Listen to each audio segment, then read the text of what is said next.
kids, welcome to grade 9 geography class. In today's class we are going to discuss chapter number 5 which is natural vegetation and wildlife and आज का जो session है वो है session number 3। तो इन this session हम लोग discuss करेंगे इकोसिस्टम के बारे में।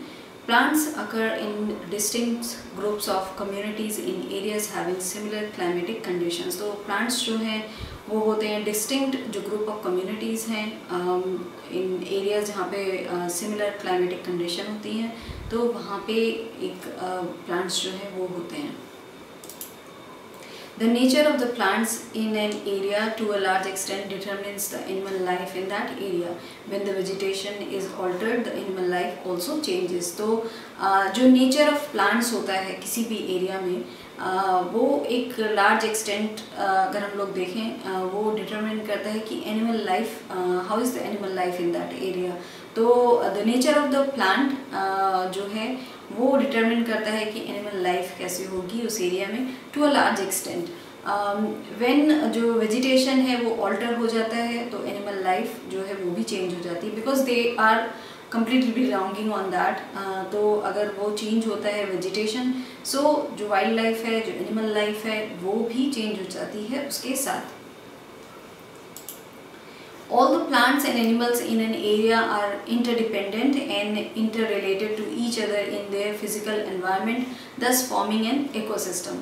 तो सारे जो plant हैं all the plants that there are in one region or one place and जो animal हैं they both are interdependent हैं, एक दूसरे पे डिपेंडेंट रहते हैं वो एंड इंटररिलेटेड रहते हैं टू ईच अदर जो उनका फिजिकल एनवायरनमेंट है उससे एंड इस तरीके से वो फॉर्म करते हैं एक इकोसिस्टम को।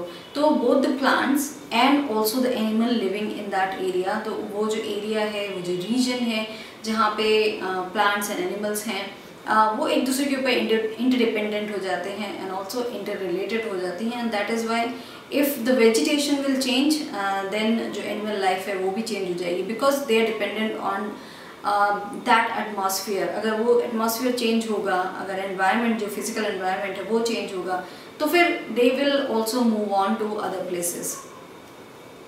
और ये जो एक फिजिकल एनवायरनमेंट है with plants and the animal वो सारा मिला के बनाता है ecosystem.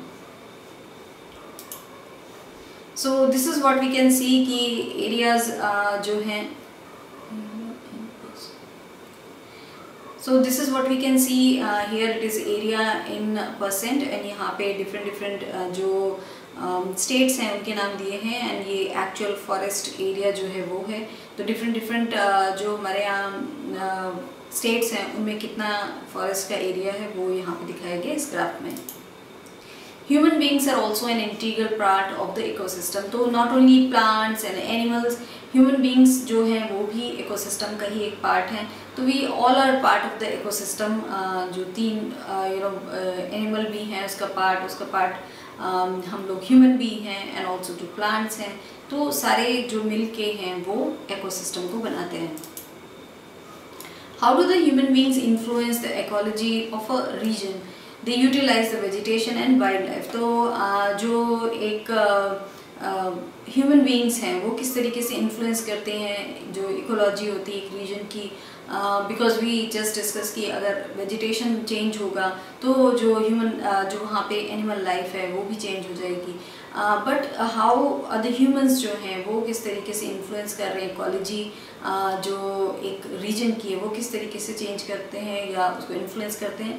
So they utilise the vegetation and wildlife. तो वो दोनों को यूज़ करते हैं, वो वेजिटेशन को भी यूज़ करते हैं यूटिलाइज करते हैं उसको एंड देन वाइल्ड लाइफ को यूज़ करते हैं यूटिलाइज करते हैं। तो जो ह्यूमन हैं वो दोनों का यूटिलाइजेशन जो है वो करते हैं। The greed of human beings leads to over-utilization of these resources।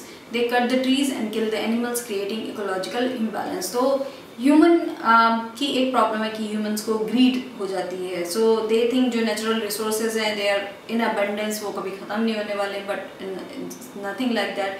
There are some resources which are renewable, there are some resources which are non-renewable, there are some resources कि वो हम लोग इतना ज़्यादा over exploit कर रहे हैं कि we will outgrow them।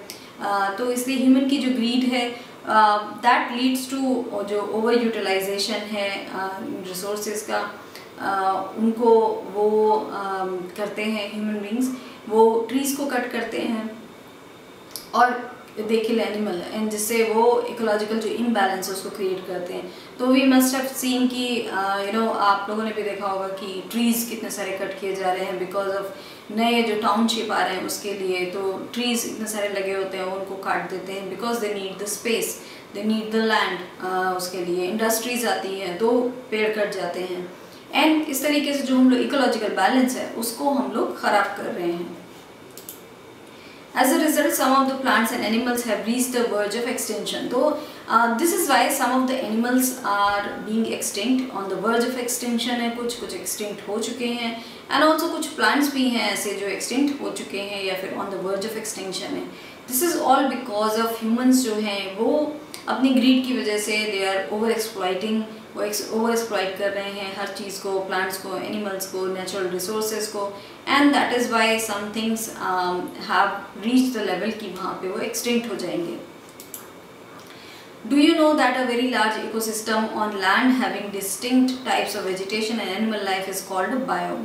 तो आप लोगों को क्या पता है कि very large जो ecosystem होता है on land जिसमें distinct type of vegetation and animal रहते हैं उसको बोलते हैं biome। तो अगर आप लोगों को नहीं पता है तो ये आप याद कर लीजिए, ये आप समझ लीजिए कि जो एक बड़ा इकोसिस्टम होता है on land which is having जो डिस्टिंक्ट टाइप्स ऑफ वेजिटेशन है, एनिमल लाइफ है, that is called biome. The biomes are identified on the basis of plants. So जो बायोम्स हैं उनको आइडेंटिफाई कैसे करते हैं? उनको आइडेंटिफाई करते हैं ऑन द बेसिस ऑफ जो प्लांट होते हैं, उससे हम लोग बायोम को आइडेंटिफाई करते हैं। So that's all we have discuss in this session कि किस तरीके से बायोम जो है वो क्या होते हैं, इन किस तरीके से डिफरेंट चीज़ें जो हैं वो इफ़ेक्ट करती हैं। So that's all for this session, thank you.